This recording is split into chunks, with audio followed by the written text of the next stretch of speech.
The chapatis were from freshly milled whole wheat, and everything was over a wood fire. This is a new Vrindavan. The best fuel for cooking, Prabhupada said, was cow dung. Wood was second, gas third, and electricity last. Prabhupada spent much of the day out of doors under a persimmon tree about 100 feet from the house. There he would sit and read at a low table one of the men had built. Often he would look up from his reading and gaze across the deep valley to the distant ridge where the forest met the sky. His Divine Grace A.C. Bhaktivedanta Swami Prabhupada Ki Jai. Om Namo Bhagavate Vasudevaya. Om Namo Bhagavate Vasudevaya. Om Namo Bhagavate Vasudevaya.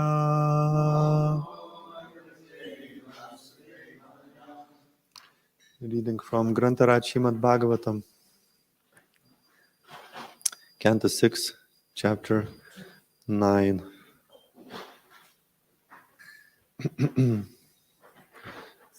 Text number 34. So this is prose, Sanskrit prose that I will do myself. Duravaboda iva tavayam vihara yogo yad asharano shariraidam anavekshitasmat samavaya atmanaiva vikriyamanina sagunam aguna srijasi pasi harasi. Duravaboda, difficult to understand. Iva, quite. Tava, your. Ayam, this. Vihara yoga, engaging in the pastimes of material creation, maintenance, and annihilation. Yet, which. Asharana, not dependent on any other support. Asharira, without having a material body. Idam, this. Anavekshita, without waiting for. Asmat, of us. Samavaya, the cooperation. Atmana, by your own self. Eva, indeed. Avikriyamanena, without being transformed. Sagunam, the material modes of nature. Aguna, although transcendental to such material qualities. Srijasi, you create. Pasi, maintain. Harasi, annihilate. Translation and purport by His Divine Grace A.C. Bhaktivedanta Swami Prabhupada Ki Jai.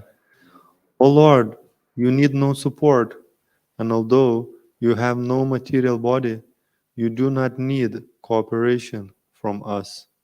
Since you are the cause of the cosmic manifestation, and you supply its material ingredients without being transformed, you create, maintain, and annihilate this cosmic manifestation by yourself. Nevertheless, although you appear engaged in material activity, you are transcendental to all material qualities. Consequently, these transcendental activities of yours are extremely difficult to understand. Purport. The Brahma Samhita 537 says, Goloka eva nivasati akilatma bhuta. The Supreme Personality of Godhead Krishna is always situated in Goloka Vrindavan. It is also said, Vrindavanam parityaja padamikam na gacchati. Krishna never goes even a step from Vrindavan. Nevertheless, although Krishna is situated in his own abode, Goloka Vrindavan, he is simultaneously all-pervading and is therefore present everywhere.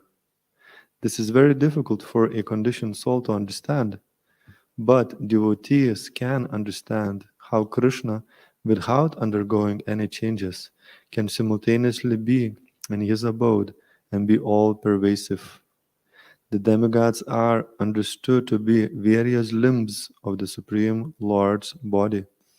Although the Supreme Lord has no material body and does not need anyone's help, he is, sorry, this is full stop. The demigods are understood to be various limbs of the Supreme Lord's body, although the Supreme Lord has no material body and does not need anyone's help. He is spread everywhere. Maya tatamidam sarvam jagad avyakta murtina. Nevertheless, he is not present everywhere in his spiritual form. According to Mayavada philosophy, the Supreme Truth, being all-pervasive, does not need a transcendental form. The Mayavadis suppose that since his form is distributed everywhere, he has no form. This is untrue.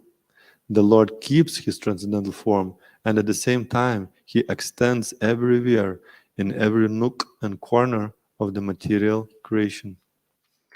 Om Jnanatimirandasya Gyananjana Shalakaya Chakshurunmilitam Yena Tasmai Shri Gurave Namaha Shri Chaitanya Manobishtam Stapitam Yena Bhutale Swayam Rupa Kadamayam Dadati Swapadantikam Vandeham Shri Guru Shri Yutapada Kamalam Shri Gurum Vaishnavamscha Shri Rupam Sagrajatam Sahagana Raghunatham Vitam Tam Sajivam Sadvaitam Savadutam Parijana Sahitam Krishna Chaitanya Devam Shirada Krishna Padan Sahagana Lalita Shri Vishakam Vitamscha He Krishna Karuna Sindhu Dinabandho Jagatpate Gopisha Gopika Kanta Radha Kanta Namostute Tapta Kanchana Gaurangi Radhe Vrindavaneshwari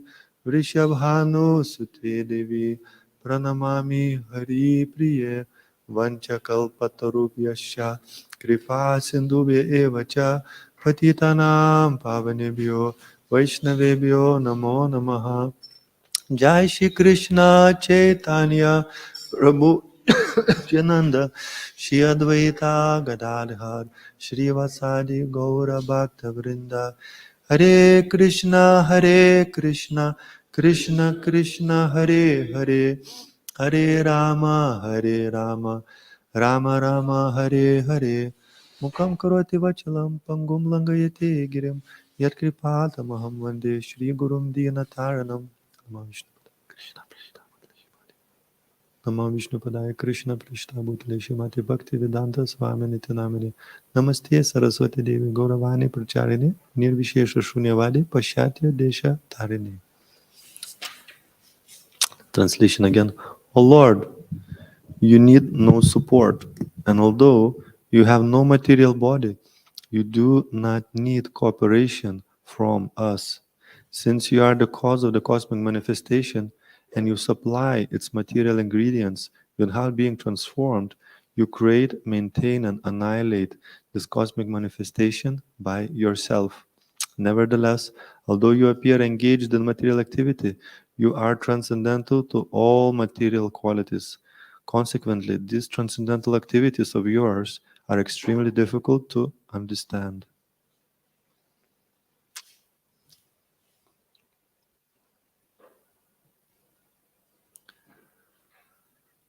So anything that we want in this material world, and before it manifests in front of us, there is a big gap.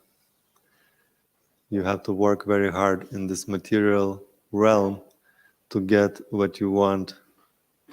If you get what you want at all, there is always a struggle, and you can have so many desires, and it's easy just to dream, sit down and dream what you want. or just kind of do window shopping or internet shopping. And you can generate so many desires, but until you get what you want, you have to work very hard, and not all of those desires will get fulfilled. So this is the nature of this earthly realm. If you go to the lower realms, it gets even more difficult to get what you want. That's why in the lower realms and planets, the struggle for existence is considered very, very hard. And to have a spiritual life is practically no time, because just to get your daily bread, just to get some food, you have to really, really struggle. So the gap between what you want and until you get what you want is even larger. And the lower you go, the larger is the gap. And there is like a hellish world means you don't get anything what you want. You just get your punishment that you're due for some activities, sinful activities in material world. And now if you go up, then this gap, it becomes less.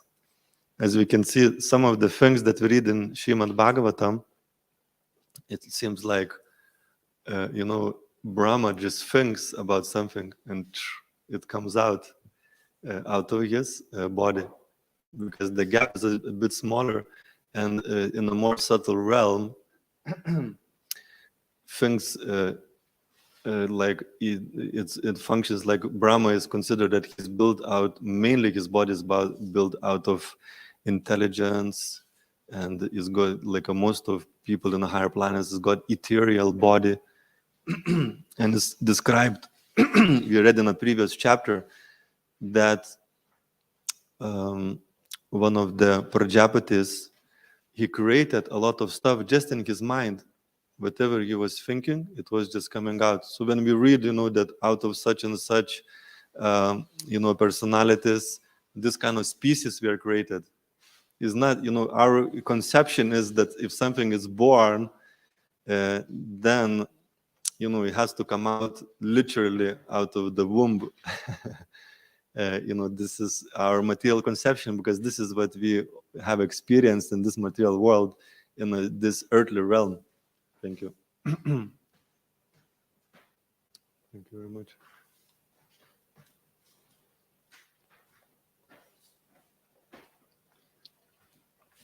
However, in the more subtle realms, things work more on a subtle platform with a more subtle energy. So the species has been created in the mind, and then the grosser is the existence, the more it requires some like molecules and protons and electrons and etc. is manifesting in a gross way in this realm. But while in the heavenly planets, things happen more on a subtle level. But even there, you cannot get everything what you want. Even you get a more freedom and more space. And the demigods, they got more control over material energy and over subtle energy. They still don't get absolutely everything what they want, although they get a lot more than in this earthly realm, and they get a lot faster than in this earthly realm. But they cannot remain there for a long time, although it's the existence is a lot happier and jolly, and you get more what you want. Still, eventually you run out of that piety, and you have to come back and struggle again in this material realm.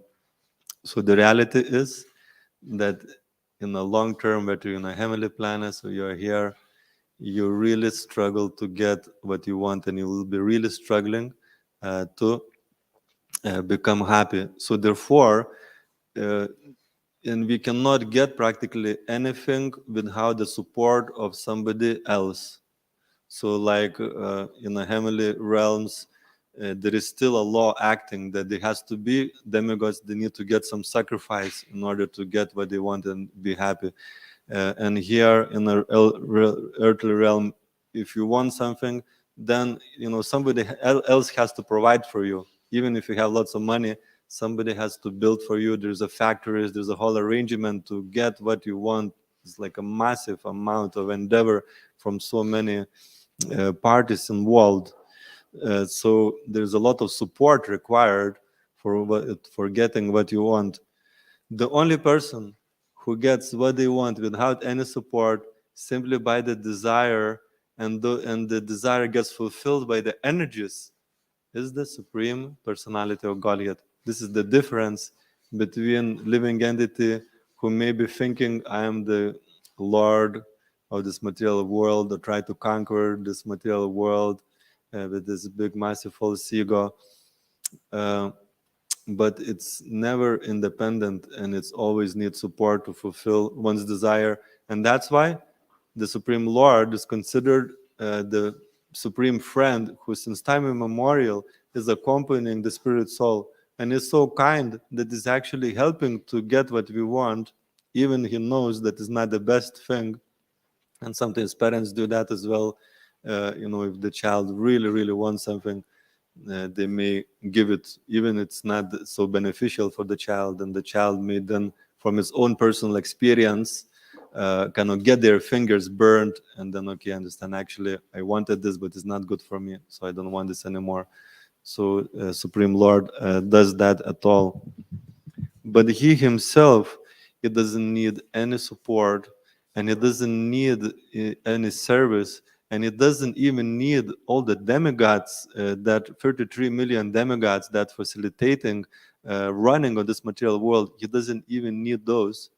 But as the supreme perfect person, and actually to facilitate as well a desire of the living entity, because the living entity also wants to control and wants to enjoy, especially in this material world, because in a spiritual world they just want to serve, but in this material world they want to have certain control over things. And also demigods means they also have some devotion, they also want to serve, so they get these different kind of titles and posts. And Lord is like very happily is distributing, although he's the supreme powerful one, he distributes some of that power for the demigods to run the material world, but still he remains at every moment supremely powerful one. And even a blade of grass cannot move without the mercy and the sanction of the Lord. So although he set up the system, he still remains the supreme sanctioner of everything what happens. And he could, if he wanted to, interfere and stop and said no. So and it does interfere when we become devotees. Although we have this chain reaction of karma, if we surrender and take shelter of the Lord, then certain things he just stops by his God's mercy and purifies, or he uses that karma to purify us and help us to become closer to him. So as the supreme enjoyer, and because he has those energies that are helping him, so in one sense he doesn't even have to personally take part in managing this whole situation, just because he desires something. As soon as we desire something, then we have to work hard and find some support and etc. When the Lord desires something, after the desire is manifested, he doesn't have to be directly personally involved to make sure the desire happens. This desire becomes manifested as his incarnations, his expansions, and various manifestations, and those incarnations then take care of whatever he actually wants. At the same time, as the supreme enjoyer, what he most wants is exchange of love with the innumerable living entities. And that is the most important thing that we can offer to him. Everything else here in the material world is more like manifestation of our own selfish desire to gratify our senses. And no matter how great we become in this material world, that will not please the Lord. However, if we switch our desires towards Him, so we cannot get rid of the desires, but if we swap and change the quality of our desires to please Him, then then at that point this limitation can be lifted, because we so much struggle to get what we want. But when, as soon as we want to serve the Lord, then the Lord, most importantly, He wants, of course, our love, but also He can supply the various types of ingredients by which we can serve the Lord. So that limitation by our karma, the subtle and physical limitations, can be lifted up. And as we can see, Srila Prabhupada, when he came to the West, when there wasn't a time, he was still pure devotee, struggling to serve the Lord, and there was not much happening for a little while. But when Lord, kind of Krishna, switched the button, when there was a right time, then he just flooded Srila Prabhupada with empowerment and with the devotees and with the facility and with the temples in order to serve him, in order for the Prabhupada to express his devotion and love to Krishna. And therefore, Prabhupada himself said, and he said in the Shastras, that there is nothing impossible for a pure devotee. So a pure devotee, and we read this another day, has got this unlimited freedom, while we here in the material world, we have all these different limitations and struggles. Because of this direct connection of the pure devotee with Krishna, pure devotee is free, is described to serve the Lord. And of course, he is fulfilling and serving the mission of the Lord. And of course, if the Lord doesn't want to give any facility or whatever to serve the Lord, then pure devotee fully accepts that. But if he wants, and when the Lord sanctions it, and the pure devotee wants it, then there is so much that can happen. So this is our struggle, is to how to purify ourselves. We may have so many desires and we have so many wants. All those desires can be satisfied by directing them to please Krishna. Then Krishna can supply so many things, or facilities and the temples, etc., if we want to please him. And Prabhupada, always was thinking big. He said, my only problem is that I think big. And what does it mean to think big? It wasn't thinking in a way how he can satisfy himself or be some sort of controller or powerful person, but everything he wanted, every little thing, to be used in Krishna's service. So if you want something, and it is, of course, may not be necessarily, we may not be on a pure devotional platform, but if you do want something for ourselves, devotion starts, bhakti starts from the point that we offer that to Krishna, that we change our consciousness from wanting this for ourselves. We want to use it in Krishna's service. And in the beginning, it starts from the point that I get, first I kind of look at what I want, and then, as a secondary thing, or when I get this thing, then I'm going to use it in Krishna service. So I want like a BMW or a big house, and then I build a big house and I get a BMW, and then I think, okay, let me see how I can use this in Krishna service. So this is like a beginning of bhakti, but it's kind of quite far away from pure bhakti, and it's more like on a karma yoga platform, that, or sakama karma yoga. So I have lots of desires, so I get what I want, and then let me see, is there some way I can use this? But it starts to shift when we start to think, okay, before I get an item, or just like a thinking, what is the way I can serve Krishna?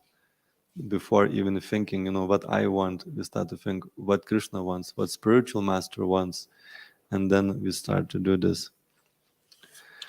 And the most important goal and the perfection of us, of pure devotion, is to, and the goal actually of this whole effort why Lord Chaitanya has come and what Srila Prabhupada is giving to us, is that Krishna is the supreme enjoyer there in Goloka Vrindavana.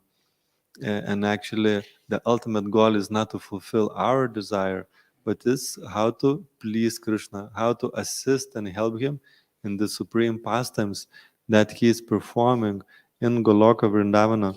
And it's described that he never leaves there because never leaves that place because the satisfaction and the pleasure and the happiness that Krishna experiences in Goloka Vrindavan, there is no parallel. And you can see, although he never leaves Vrindavan, he also leaves Vrindavan. These two things are going on at the same time. And it's described that Krishna doesn't even make even a step outside of Vrindavan. And actually, there is a place in Vrindavan called Akrura Ghat.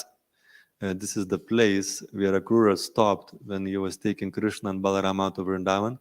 He stopped there to take bath, and he went there and he suddenly saw, he left Krishna Balaram in a chariot, but when he was taking bath, he saw Krishna Balaram in the river and just couldn't believe it, what's going on. And he went to see Krishna Balaram back, and they were still in a chariot and kind of smiling at him. They kind of showing that they know what's going on. And he went back there, and they were still there. So it's described that this is where they swapped that Dwaraka Krishna, or expansion of Krishna that is manifested outside of Vrindavan. They swapped at that time, and Krishna stays then in Vrindavan. Although the Brijbasis didn't see Krishna after he left directly, it's described that Krishna stayed in unmanifested form, which is called aprakat. So that means Krishna is there, but is not exactly visible. But actually, Brijbasis, they had dreams about Krishna, or like sometimes even visions, or they always were speaking about Krishna and the pastimes they perform with Krishna. And that would kind of satisfy their feelings of separation from him, because the love is so strong that even for a few moments when they don't see Krishna, it was creating them a lot of distress. But here Krishna looked like he left for a really long time.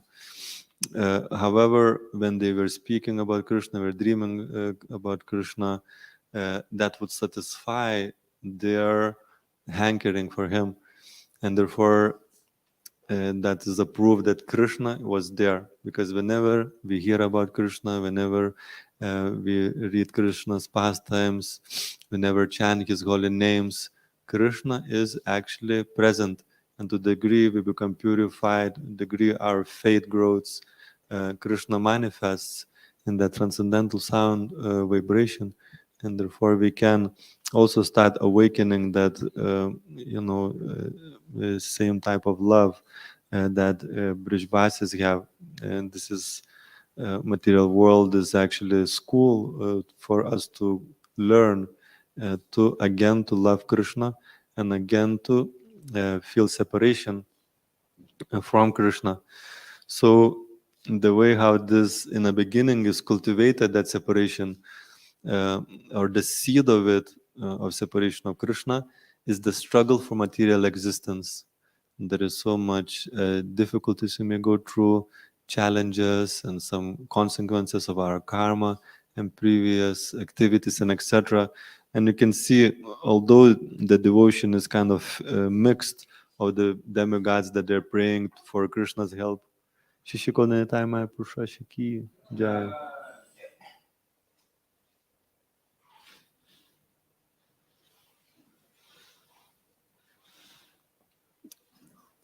In the beginning stages, like, and the demigods is not considered pure devotees, they got mixed devotion. So they only feel separation from Krishna when they are struggling, when they're going through difficulty. Then they're begging, Krishna, please, please help me. And when the things are starting to go good, then they, okay, everything is fine now, I don't need Krishna anymore. And unfortunately, that could be as well in our, as a sadhakas, we also can be a little bit like that. When we are struggling, we're going through the difficulty, when we don't get what we want, because we're speaking a bit about our desire. Before we come to Krishna consciousness, we try to fulfill our desire by ourselves, like work very hard and get a salary and I'm gonna get what we want. But then we get frustrated with that, and then we realize that actually I need the mercy of Krishna. He is the supreme sanctioner. So then we come to Krishna and, please, Krishna, I really want this. I want, like pass exam, or I really want to get this job, and etc. And then, please, Krishna, help me. I really, really want this. And we start to realize that Krishna can fulfill what we want, but still, it's all about ourselves. Or like when we struggle, we like praying to Krishna, please help me. I am suffering. I'm struggling. I'm having this difficulty. I'm in pain, emotional pain, physical pain. Please help me. Please protect me, and etc. But this is the seed of separation from Krishna. And therefore, Krishna does create various troubles and difficulties. We think if you become devotee, there will be no longer any problems. I'm just going to chant and be happy for the rest of my life, and everything will be absolutely fantastic. But no, Krishna knows that the greatest happiness is actually to develop that mood of love and separation from Him. That is actually considered the greatest ecstasy. And Krishna, Lord Chaitanya, comes actually to help us in the mood of Srimati Radharani. He wants to share with us this greatest happiness, that there is no greatest happiness in the entire existence in the spiritual world than feeling loving sentiment of separation from Krishna. And that's why Lord Chaitanya comes himself, Krishna himself comes to experience separation from himself, because it's such a wonderful happiness that he wants to experience from himself. And when he experiences it, it gives him so much satisfaction. He wants to give this to everyone. And this is the mood of Lord Chaitanya, the mood of Srimati Radharani. She wants to everybody experience this love and separation from Krishna. So therefore, that's why there is so many struggles. That's why there is some challenges. So we should not get extremely distressed and disappointed when those challenges come. When we think, why this is happening to me, why I'm struggling, why there is this, why the situation in the world, why, in my own life, why in my own heart, various types of emotions and etc. All those different struggles is meant for us to cry for Krishna, because whenever we call for Krishna, we remember Krishna. This is awakening that seed of divine love. And a pure devotee, then when there is a good times, in fact, a pure devotee, when there is a good times, gets worried, gets really, really worried, like Kunti Maharani. She got really worried when things are starting to go a lot better. She was saying, I'm now afraid to forget you. When there was a struggle, I was able to remember you, and whenever I remember you, I could see you. I could see you. So when we look back in the difficult times, uh, we actually took shelter of Krishna in those difficult times. When we didn't take shelter, that's another thing. But when we took shelter of Krishna in difficult times, we actually can see we were so close to Krishna at that time. And although it's not so obvious at that time when we are going through the difficulty, it's not so obvious that Krishna is present. When we look back, we can see that he was taking us by hand at that time. God was taking us by hand, and there was there's a story that probably everybody knows how this person came back to God, and he was asking, he was looking at little bit on a journey of his life, and then he said, I'm so grateful to you for everything, and I'm so happy to be in your association. But he was saying, what about in this time in the journey, in the journey of life, it looked like there's a 2 feet, you will always accompanying me, and there was like a feet of the Lord and feet of this, person. Uh, hmm? footsteps, sorry, the footsteps. But then it says in this period, when I was really struggling, I can see only one pair of footsteps. And, it seems to be all the way. There was two pairs, but now it's only one pair. And what happened there, it was really difficult time for me. And the Lord said, I was carrying you at that time. But it's not so, when we're going through this difficult time, it's not so easy to appreciate it. It's not so easy to appreciate it, but actually it is. Pure devotees are praying for this, and we are praying to become free from this. And of course, we shouldn't pray for the difficulties; they're gonna come anyway. We have, in a Kali Yuga, our karma is such that there's always plenty of things waiting around the corner. But when those things come, we should understand what is the essence of this situation. The essence is to remember Krishna. Because whenever we remember Krishna in those difficulties, that is the perfection. Because the pure devotee is always remembering Krishna at every moment. So for a conditioned soul to remember Krishna, that is one step towards that ultimate goal. So whenever going through difficulty with remembering Krishna more, and a pure devotee remembers Krishna at every moment. And there is no moment, like Prabhupada said, was a moment in my life that I didn't remember Krishna. So whatever can take us towards that is the ultimate goal. And in Goloka Vrindavan, when we come to this perfection, our all meditation is how I can serve Krishna, how I can assist Krishna in his happiness, and that becomes our greatest happiness. So are there any questions or comments? Yes, Prabhu.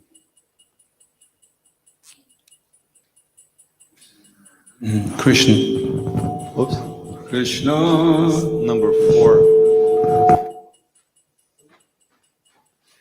Looks like our mixer came back to life because for a few days it was too quiet. Hari Hari Hari Hari Bo. Yeah, you were saying that Krishna reciprocates and he fulfills our desires, when we deserve it. So how do we appreciate that Krishna is doing that? That he is reciprocating with us, because sometimes it doesn't seem like Krishna is in the picture. One important, thank you so much, is a wonderful question actually. One crucial point in our relationship with Krishna and our reciprocation with our desires is that first we have to express our desires to Krishna. There is a stage, when the child is just doesn't even exactly understands what he wants, but the parents know, okay, the child is crying, it must be wanting milk or something, so they give milk. But as the child grows, he starts expressing desires to the Lord. So establishing communication with the Lord is such a powerful step in our Krishna consciousness.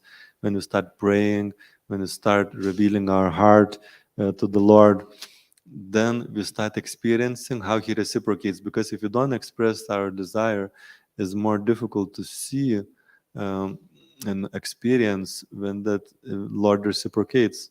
And I mean, sometimes it is actually amazing when we not fully even understand or what we want, or not fully, or don't even pray, and then Krishna fulfills it. This is like a really powerful.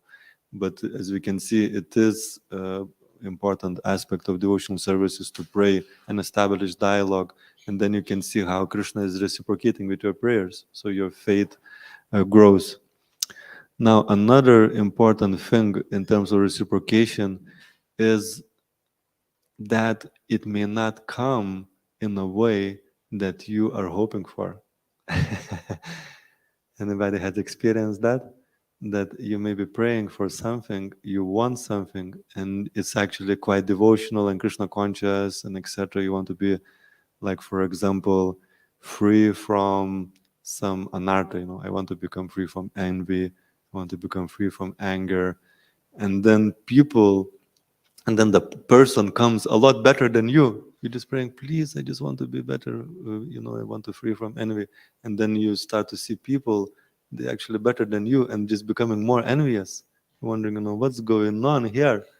Or you want to become free from lust, and then it seems to be that your lust is being challenged. You being provoked. You just say, Krishna, I just want to be humble. And then people just come and just like scream at you or something, why you did this? And then you're like, no, I didn't do this. Or it's yours. Look at yourself. So it's like you start to wonder, what's going on here? I just want to be more humble, but it seems to be that everybody's provoking me.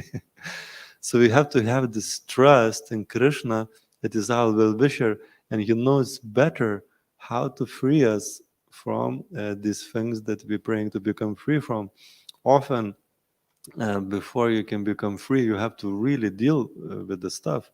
Krishna may even intensify and bring forward to you the situations. And there's even like a many famous Christian prayers, my dear Lord, I wanted this, I wanted, how you call it, I wanted this, and that, but you give me more opportunities, which means I have to work hard now to get what I want. It's not just going to fall from the sky.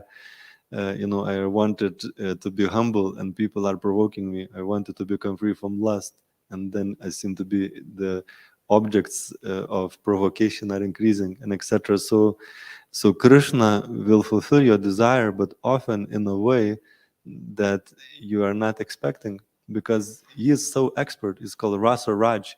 He's expert in building relationships, and he knows exactly how to reciprocate and work with us in such a way to help us to fulfill what we need. Yes, Prabhu. With the story,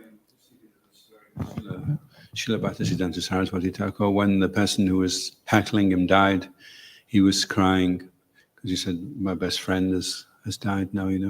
Yes. So if you were able to appreciate that, then you may find that you've got a lot of really good friends around you, but you're just not able to appreciate that that's Krishna's kindness. That would take a certain amount of maturity to do that. Yes. Yeah, that's true. So yeah, developing the trust in Krishna, and Krishna will fulfill your desires sometimes in exactly the same way as you expecting, and that will increase your trust for you, for Him. But then in many circumstances, you only will be able, after a long time, you realize, I was praying to Krishna, like this prayer, from this day, I am yours. We should make this prayer. We should make this prayer, my dear Krishna. I've been for so long independent, and for so long I've forgotten you. But from this day, I am yours. I want to serve you. Please protect me. Try to make this prayer with as much sincerity as we have, because that's the ultimate prayer that will fulfill all our desires to please Him. So if you make this prayer, there may be so many things that are going to happen in our life, but ultimately, Krishna will help us to fulfill that prayer. And it may be some struggles and etc., but in the ultimate sense, we'll be fully satisfied. Are there any other questions or comments?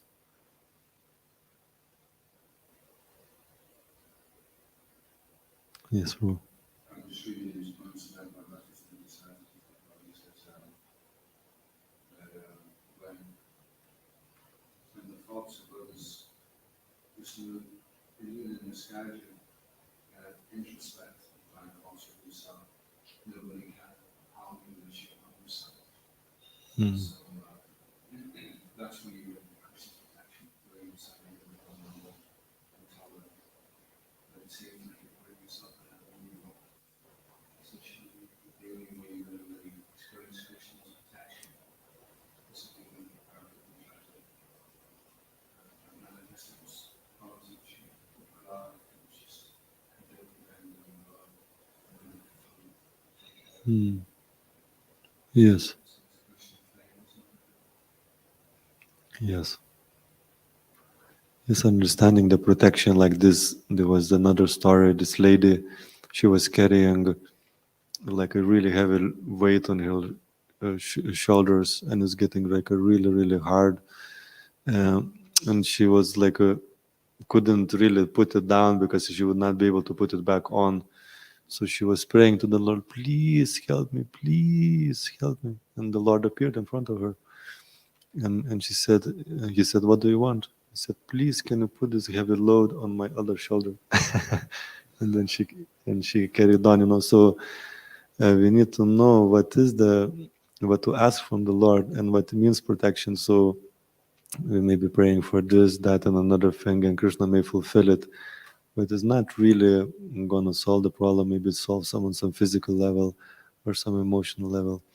But ultimately, the protection that we want is that we don't lose, this amazing opportunity that He's giving to us to go back to Krishna, protect our Krishna consciousness, and building fences against offenses. That's what we need to. One of the things we need to be praying for is, please help me to build the fences against offenses. As Bhaktisiddhanta Saraswati is saying, instead of finding fault to others, we look at how we can improve our Krishna consciousness, and please protect me from fall down. Please protect me from forgetting you. Please protect me from becoming weak in my sadhana and becoming distracted. Let me remain on this path. So stop here. Srila Prabhupada ki jai. Grantaraj Srimad Bhagavatam ki jai. Nitai Gaura Premanande.